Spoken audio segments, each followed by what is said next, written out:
الرحمن الرحيم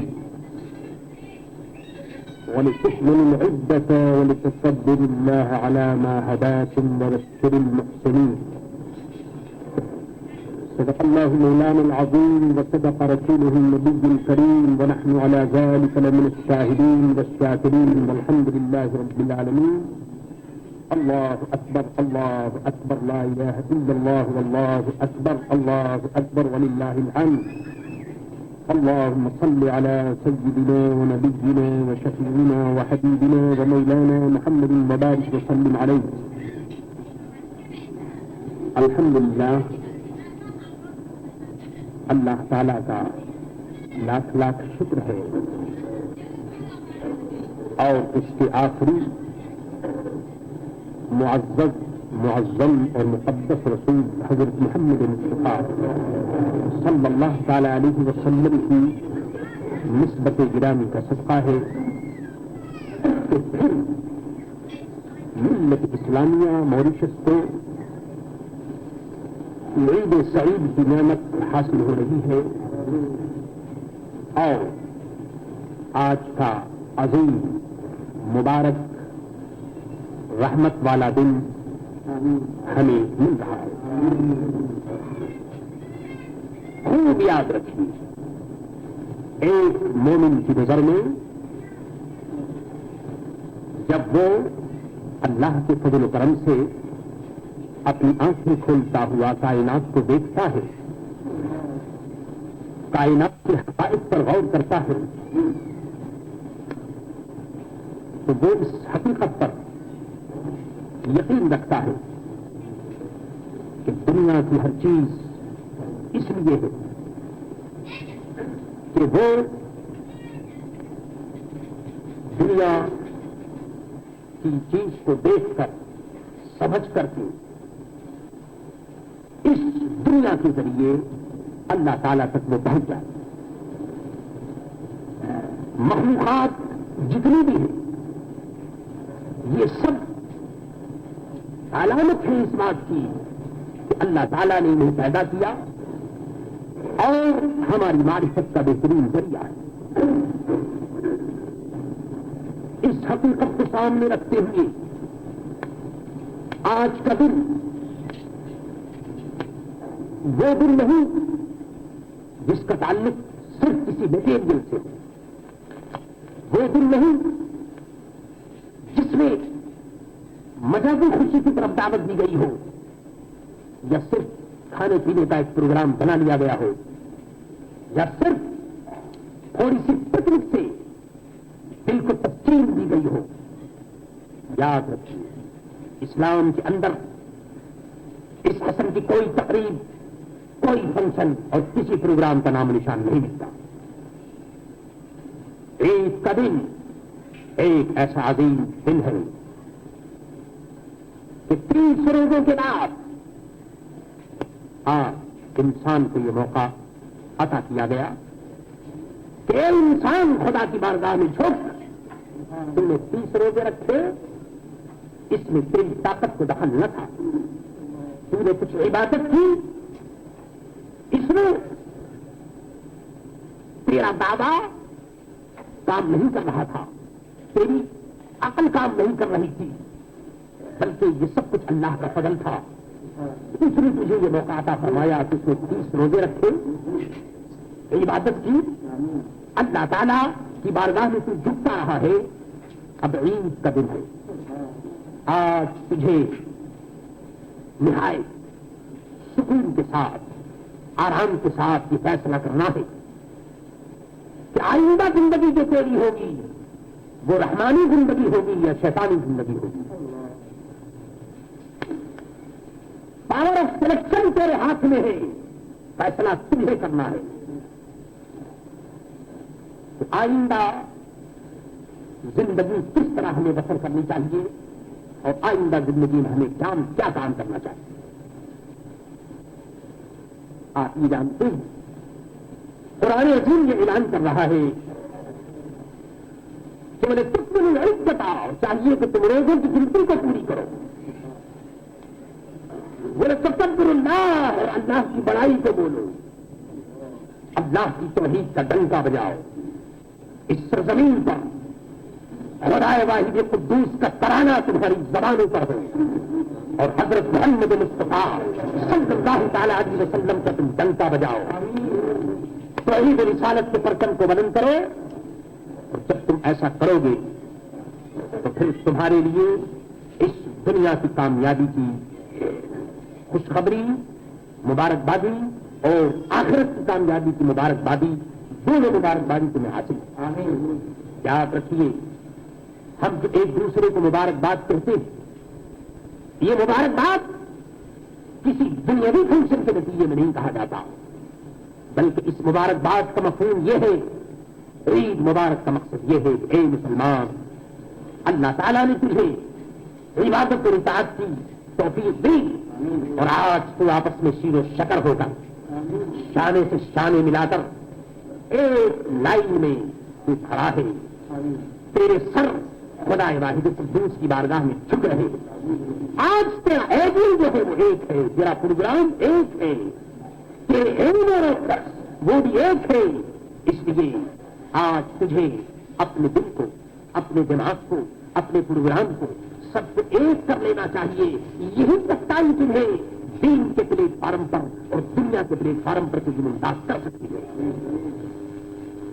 میرے دوستوں، آج دنیا میں جو کچھ ہو رہا ہے اس سے کوئی عقل مند آنکھیں نہیں بند کر سکتا۔ آج ہماری قوم کو جن چیزوں کی ضرورت ہے ہم ان سے آنکھیں نہیں بند کر سکتے۔ ہمیں چاہیے کہ آج جو پریشانیاں، جو دقتیں، جو مصیبتیں ملت اسلامیہ کے سامنے ہیں، ہمیں یہ دیکھنا ہے کہ ہم ان مصیبتوں کو، ان پریشانیوں کو کس طرح سے حل کر سکتے ہیں، اور اللہ کے آخری رسول حضرت محمد مصطفیٰ صلی اللہ تعالی علیہ وسلم نے اس سلسلے میں ہمارے سامنے کیا پروگرام پیش فرمایا ہے۔ بزرگوں، عزیزوں اور دوستوں، خوب غور سے سن، سرکار دو عالم خدا ہوا بھی وہ صلی اللہ تعالی علیہ وسلم نے ہمارے اقتصادی پروگرام کو سامنے رکھتے ہوئے ایک منصوبہ پیش فرمایا، یعنی یہ کہ ہم اپنی آمدنی کے مطابق کس طرح اچھی زندگی بسر کر سکتے ہیں۔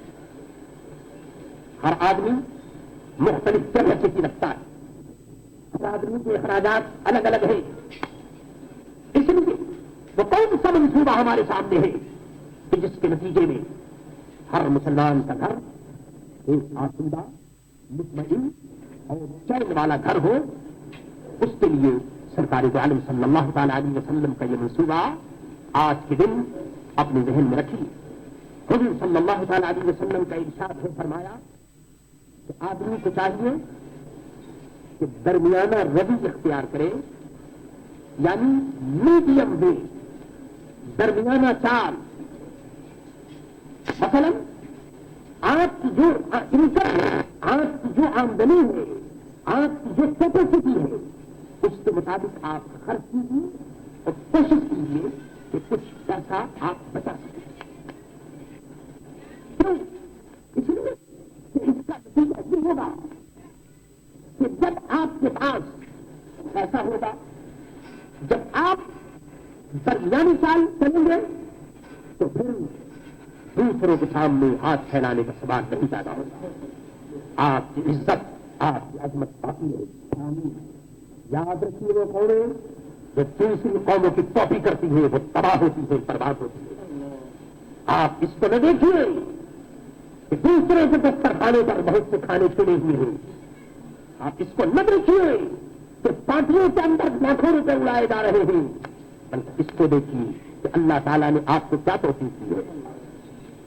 اگر اللہ تبارک و تعالیٰ نے آپ کو یہ توفیق دی کہ آپ 2 لقمہ چاول کا اور 1 لقمہ روٹی کا آپ کھا سکتے ہو، تو آپ کو شکر کرنا چاہیے اور اللہ تعالیٰ کے احسان کو ماننا چاہیے کہ اس نے آپ کو یہ توفیق عطا فرمائی۔ آپ اگر دوسروں پر نظر رکھیں گے، آپ کی معاشرتی زندگی تباہ ہو جائے گی۔ آپ کا گھر جو ہے وہ جنت کا نمونہ نہیں بن سکے گا، بلکہ جہنم کا نمونہ بن جائے گا۔ آپ کو تو یہ دیکھنا ہے کہ آپ 200 روپے آپ کے پاس آتے ہیں، آپ کو 150 روپے میں گزارا کرنا ہے، اور اس کو ہی دیکھنا ہے کہ آپ کے گھر میں بہترین فرنیچر بھی چاہیے، بہترین صوفہ بھی چاہیے، اور یہ سب چاہیے اور وہ سب چاہیے۔ میرے دوستوں، آج کی دنیا میں اس پاگل پن کی کوئی گنجائش نہیں ہے۔ آج اگر آپ چاہتے ہیں کہ آپ کی قوم ترقی کرے تو 1400 برس پہلے جو حضرت محمد مصطفیٰ صلی اللہ تعالیٰ علیہ وسلم نے اقتصادی پروگرام ہمارے سامنے پیش کیا ہے، آپ اس پر عمل کیجیے۔ ہر آدمی وہی خرچ کرے جو اس کی کیپیسٹی کے مطابق ہو، جتنی آمدنی ہو اس سے کم خرچ کیجیے تاکہ آپ کے پاس پیسہ ہو۔ اگر خدا نخواستہ وقت آ جائے، بیماری آتی رہتی ہے، آپ کے بچے ہیں، شادی ہے، بیاہ ہے، سب کو خیرات ہے اور حج ہے، یہ تمام چیزیں اس وقت آپ کے کنٹرول میں ہو سکتی ہیں کہ جب آپ کے ہاتھ میں پیسہ ہو، اور یہ اسی وقت ہو سکتا ہے جب آپ خرچ کریں تو سوچ سمجھ کر خرچ کریں۔ میرے عزیز دوستو، یہ وہ پلان ہے جس کا حضرت محمد مصطفیٰ صلی اللہ تعالیٰ علیہ وسلم نے ہمارے سامنے پیش فرمایا۔ آئیے اقتصادی پروگرام کے بعد اب یہ سوال پیدا ہوتا ہے کہ ہم کس طرح دنیا میں زندگی بسر کریں۔ تو حضور صلی اللہ تعالی علیہ وسلم نے فرمایا کہ جس آدمی نے اپنے خرچ میں سوچ سمجھ کر کام لیا تو حضور صلی اللہ تعالی علیہ وسلم فرماتے ہیں کہ اس کی زندگی شاندار ہو جائے گی، اس کی زندگی بہت اچھی ہوگی، اس کی زندگی کی کسی اسٹیج میں کسی کی ضرورت نہیں ہوگی اور کسی کے سامنے ہاتھ پھیلانے کا اسے موقع نہ ملے گا۔ اس کے بعد سرکار دو عالم صلی اللہ تعالی علیہ وسلم نے فرمایا کہ بہترین اخلاق آپ کا یہ ہے، بہترین عادت آپ کی یہ ہے کہ آپ جس سوسائٹی میں رہیں اس سوسائٹی کے لوگوں کا خیال رکھیں۔ آپ جو بھی کام کریں ایسا کام کریں جس سے آپ کے گھر والوں کو، آپ کے پڑوسی کو کوئی نقصان نہ پہنچے۔ اگر یہ جذبہ ہمارے اندر ہو گیا اور جس کو ہم گڈ مینر کہتے ہیں، گڈ مینر، اگر ہم نے اچھے اخلاق کو لوگوں کے سامنے شو کیا تو اس کا نتیجہ یہ ہوگا کہ نہ ہمارا گھر میں کوئی دشمن ہوگا، نہ ہمارا باہر کوئی دشمن ہوگا۔ گھر والے بھی ہمارے دوست ہوں گے اور باہر والے بھی ہمارے دوست ہوں گے، کیونکہ اسلام کے اندر یہ گنجائش ہی نہیں ہے کہ کسی آدمی کے ہاتھ سے کسی کو تکلیف پہنچے۔ اس لیے فرما دیا گیا کہ بہترین زندگی اور بہترین معاشرہ یہ ہے کہ تم اس طرح سے رہو کہ تم سے کسی کو شکایت نہ ہو۔ اس کے بعد سرکار دو عالم صلی اللہ تعالی علیہ وسلم نے ارشاد فرمایا، حضور صلی اللہ تعالی علیہ وسلم فرماتے ہیں کہ عقل یعنی مینٹل پاور جس کو کہا جاتا ہے، ہر آدمی کو اللہ تبارک و تعالیٰ نے عقل عطا فرمائی۔ اسلام میں عقل یعنی مینٹل پاور کی کیا پوزیشن ہے اور ہمیں کس طرح اس سے کام لینا چاہیے؟ سرکار عالم صلی اللہ تعالی علیہ وسلم نے فرمایا کہ جب کوئی کام کرو تو سوچ سمجھ کر کام کرو، عقل سے کام لو، کیوں کہ تم بنی آدم میں سے ہو، امت محمدیہ ہو، تم خیر امت ہو، تمہیں بہترین امت کا ٹائٹل دیا گیا ہے، اس لیے جو کام کرو اپنی عقل سے سمجھ کر کام کرو۔ اس کے علاوہ سرکار دو عالم صلی اللہ تعالی علیہ وسلم نے ارشاد فرمایا کہ جب تم کسی سے بات کرو، جب تم کسی سے کچھ ڈسکس کرو تو اس طرح کرو کہ اس کو کوئی تکلیف نہ ہو اور کوشش کرو کہ اس کا دل تمہارے ہاتھ میں آ جائے۔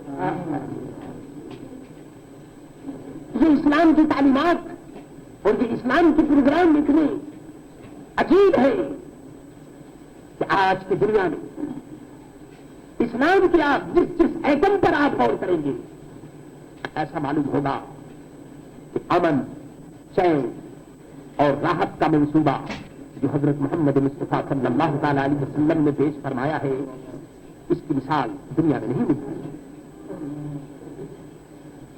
دوستو عزیزو،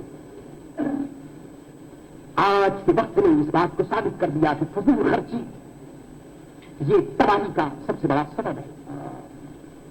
جو قوم فضول خرچ ہوتی ہے، زیادہ خرچ کرتی ہے، وہ قوم تباہ ہوتی ہے، برباد ہوتی ہے۔ اسلام نے ہمیں روکا کہ فضول خرچی مت کرو۔ آئیے ان تمام باتوں کو سامنے رکھتے ہوئے ہمیں اپنی ایجوکیشن فیلڈ کو بھی دیکھنا چاہیے۔ کیوں کہ ہماری ترقی کا دار و مدار، پروگریس کا دار و مدار اس پر ہے کہ ہماری ایجوکیشن صحیح۔ یاد رکھیے اسلام ایک ترقی یافتہ مذہب ہے، اس نے ایجوکیشن پر زور دیا ہے، مگر کیسا ایجوکیشن، کیسی تعلیم؟ وہ ایجوکیشن نہیں جس کا مقصد یہ ہو کہ صرف پیٹ بھرا جائے، صرف پیٹ بھرنے والی جو بات ہے۔ میرے دوستوں ایجوکیشن کی یہ توہین ہے، تعلیم کی یہ توہین ہے۔ اسلام جس ایجوکیشن کی طرف ہمیں دعوت دیتا ہے وہ ایجوکیشن یہ ہے کہ ایک انسان دوسرے انسان کے کام آئے، جہاں اندھیرا ہو وہاں روشنی ہو جائے، جہاں کانٹے ہو وہاں خون نکلے، جہاں مٹی ہو وہاں سونا بن جائے، جہاں غیظ و غضب ہو وہاں رحمت اور آسانی پیدا ہو جائے۔ تعلیم کا منشا یہ ہے کہ تم اندھیرے کو اجالے میں تبدیل کر دو۔ جہاں تعلیم نظر آئے، جہاں ایجوکیشن نظر آئے، جہاں کوئی عالم نظر آئے اور وہاں اندھیرا ہے تو اس کا مطلب یہ ہے کہ وہاں تعلیم آئی نہیں، اس لیے کہ جہاں نور ہوتا ہے وہاں اندھیرا نہیں ہوتا، اور جہاں اندھیرا ہوگا وہاں نور نہیں ہوگا۔ میرے عزیز دوستوں، علم اور ایجوکیشن اور تعلیم اور نالج ایک نور ہے، جہاں یہ نور ہوگا وہاں اندھیرا نہیں ہونا چاہیے۔ آج کی دنیا کے اندر جو ایجوکیشن ہے، جو تعلیم ہے، میں دیکھتا ہوں کہ جتنی تعلیم بڑھتی ہے اتنا ہی اندھیرا بڑھتا چلا جا رہا ہے۔ آج مہذب دنیا پریشان ہے کیونکہ میں دیکھتا ہوں کہ جہاں جہاں نالج ہے وہیں میرے دوست ہنگامے ہیں، وہیں لڑائیاں ہیں۔ آپ کس کس کو آپ پوچھیں گے، کس کس کو دیکھیں گے؟ امریکہ آج اسی میں چل رہا ہے، ایشیا تباہ ہے، یورپ تباہ ہے۔ جدھر دیکھیے ایجوکیشن اور نالج کا دور دورہ ہے، لیکن میں دیکھتا ہوں کہ تباہی بڑھتی چلی جا رہی ہے، اندھیرا بڑھتا چلا جا رہا ہے۔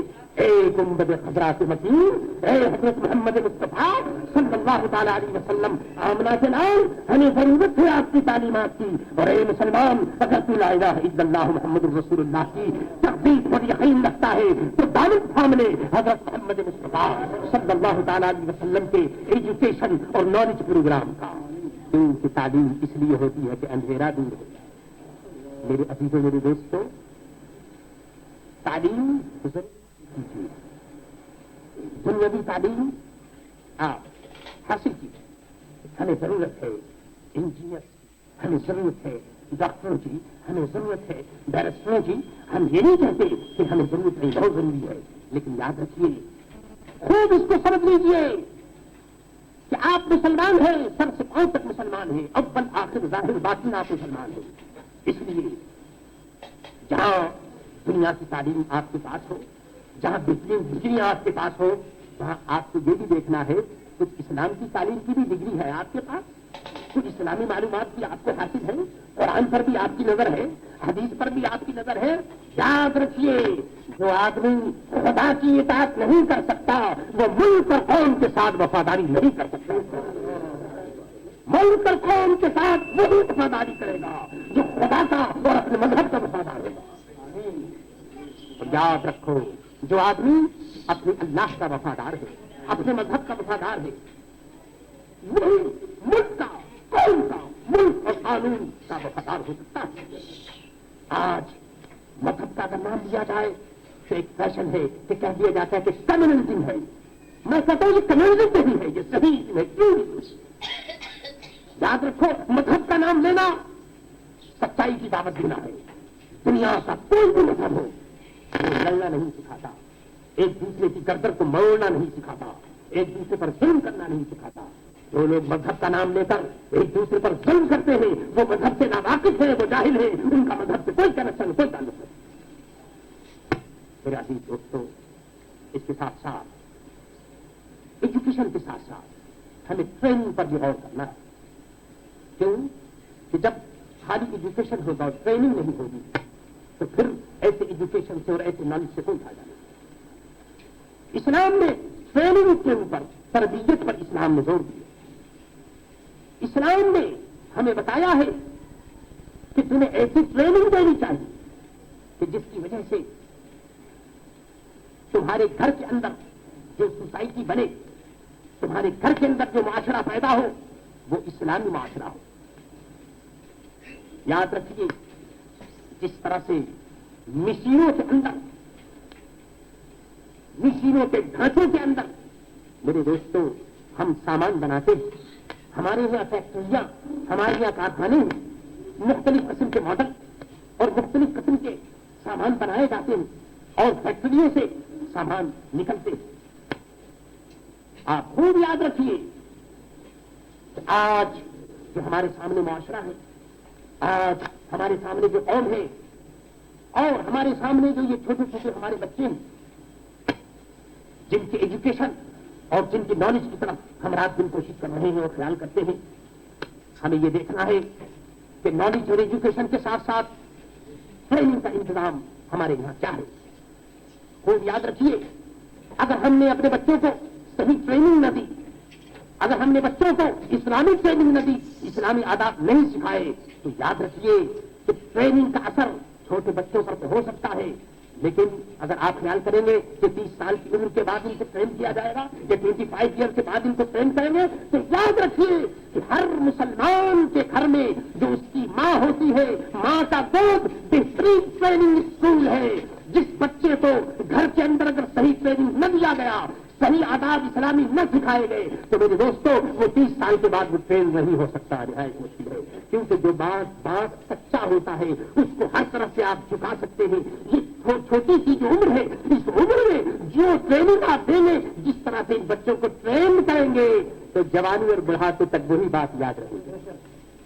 اس لیے ٹریننگ کی طرف خاص طور پر توجہ دی۔ حضرت محمد مصطفیٰ صلی اللہ تعالی علیہ وسلم کا احسان ہے، آج کی دنیا کا ہر باپ یہ چاہتا ہے کہ وہ بچوں کے لیے سب کچھ کرے۔ باپ کی خواہش ہوتی ہے کہ وہ بچوں کے لیے بہترین مکان بنائے اور بہترین دولت اس کے ساتھ ہو، روپیہ ہو، پیسہ ہو، کافی سے زیادہ اس کے پاس انکم ہو۔ ہر آدمی کی خواہش ہوتی ہے۔ سرکار دو عالم صلی اللہ تعالی علیہ وسلم ارشاد فرماتے ہیں کہ جس آدمی نے اپنے بچوں کو اسلامی ادب سکھایا، اسلامی اخلاق، گڈ مینر کی جس نے تعلیم دی اور بہترین ادب سکھایا تو حضور فرماتے ہیں کہ اس سے بڑھ کر کے وہ دولت اپنی اولاد کو نہیں دے سکتا۔ ٹھیک ہے آپ اپنے بچوں کے لیے مکان بھی دیں، دولت بھی دیں اور بھی سب کچھ دے دیں، لیکن یہ جو اسلامی تعلیم ہے، اسلامی آداب، ان کی تعلیم بھی ضروری ہے۔ اگر اسلامی آداب کی تعلیم ہم نے اپنے بچوں کو نہ دی تو میرے دوستوں یہ جو معاشرہ اور یہ جو ہماری قوم آگے اس وقت سامنے ہے، آج کا بچہ کل کا جوان ہوگا اور آج کا جوان کل بوڑھا ہوگا۔ ان کے کاندھوں اور ان کے شولڈر کے اوپر میرے دوست دنیا کا بھی بوجھ ہے اور دین کا بھی بوجھ ہے۔ ان لوگوں کو آگے چل کر کے ریلیجس فیلڈ میں، مذہب کی فیلڈ میں، سیاست کی فیلڈ میں، ملک اور قوم کی خدمت کی فیلڈ میں ان کو کام کرنا ہے۔ اس لیے ٹریننگ چاہیے۔ جب تک ٹریننگ نہیں ہوگی یہ بڑوں کا ادب نہیں کریں گے، اور جو قوم اپنے بڑوں کا ادب نہیں کرتی میرے دوستوں وہ ترقی نہیں کر سکتی۔ حضرت محمد مصطفیٰ صلی اللہ تعالی علیہ وسلم کے اس فرمان کو اور اس پروگرام کو سامنے رکھیے کہ تم اپنے بچوں کو ٹرین کرو، اسلامی تعلیم دو، تاکہ تمہارے بچے صحیح طور پر مسلمان ہو، اور جب یہ مسلمان ہوں گے تو میرے عزیز دوست یہ دنیا بھی بہترین دنیا ہوگی اور دین بھی آپ کا بہترین دین ہوگا۔ خوب یاد رکھیے، عید کا دن اللہ تعالیٰ نے ہمیں عطا فرمایا، اس موقع پر ہمیں صرف یہ نہیں دیکھنا کہ ہم تھوڑے سے آدمی کھا رہے ہیں یا پی رہے ہیں یا ہم بہت اچھے ہیں، یہ کوئی بات نہیں۔ قوم کے 2-4 آدمی اگر اچھے ہوں تو اس سے یہ نہیں کہا جا سکتا کہ قوم کی میجورٹی جو ہے وہ اچھی ہے، بلکہ قوم کی میجورٹی اگر اچھی ہے تو پھر آپ کہہ سکتے ہیں کہ یہ قوم اچھی ہے۔ ہمیں اپنی میجورٹی کو دیکھنا ہے کہ ہماری میجورٹی کا کیا حال ہے۔ میرے عزیزوں، میرے دوستوں، ہمارے اندر جو کمی ہے، جو ویکنس ہے، اس کو ہمیں دور کرنا چاہیے، کمزوری کو دور کرنا چاہیے، اور اس کا بہترین ذریعہ یہ ہے کہ ہمیں چاہیے کہ ہم اللہ تعالیٰ اور اس کے رسول صلی اللہ تعالیٰ علیہ وسلم کے قانون کے سامنے ہم سر کو جھکا دیں۔ جب ہم اس کے قانون کے سامنے سر کو جھکا دیں گے تو یاد رکھو اللہ تبارک و تعالیٰ نے پروگرس کا وعدہ کیا ہے۔ وہ یہ فرماتا ہے کہ وَأَنْتُمُ الْأَعْلَوْنَ إِن كُنتُم مُؤْمِنِينَ، وہ فرماتا ہے کہ پروگرس جو ہے وہ تمہاری ہے، ترقی تمہاری ہے، تم سب کچھ ہو، لیکن اس وقت جب تم صحیح معنی میں مومن بن جاؤ، مکمل مسلمان بن جاؤ، صحیح معنی میں مومن بن جاؤ۔ میرے عزیزوں، میرے دوستوں، آج اس چیز کو بھی ہمیں سامنے رکھنا ہے۔ آج آپس میں مصافحہ بھی ہم کرتے ہیں، آپس میں بغلگیر بھی ہوتے ہیں، ایک دوسرے کو ہم لپٹاتے بھی ہیں اور چمٹاتے بھی ہیں، لیکن ہوتا یہ ہے کہ ہمارے دل صاف ہیں۔ یاد رکھو، ایسے لپٹانے سے اور ایسے چمٹانے سے اور ایسے مصافحہ سے میرے عزیز دوستوں قدرت کی نظر میں یہ کوئی ثواب کی بات نہیں ہوگی۔ یاد رکھو، جب ہمارے ہاتھ مل رہے ہیں، جب ہم ایک دوسرے مسلمانوں کو سینے سے لگا رہے ہیں تو یہ سمجھ کر سینے سے لگا رہے ہو کہ یہ میرا بھائی۔ یاد رکھو، اسلام نے رنگ و بو کا خاتمہ کر دیا۔ اسلام اس کو نہیں دیکھتا کہ کلر کیا ہے اور اس کی کاسٹ کیا ہے اور یہ کس خاندان کا ہے، یہ تمام بیکار چیزیں اسلام میں ختم ہو چکی ہیں۔ اسلام تو کہتا ہے کہ قل انما المؤمنون اخوة، تم سب کے سب بھائی ہو، چاہے تم چین کے رہنے والے ہو یا چاہے تم افغانستان کے رہنے والے ہو یا تم کسی جگہ کے رہنے والے ہو، ایک ہو مسلم حرم کی پاسبانی کے لیے، ایک ہو مسلم حرم کی پاسبانی کے لیے، نیل کے ساحل سے لے کر تابخات کاشغر۔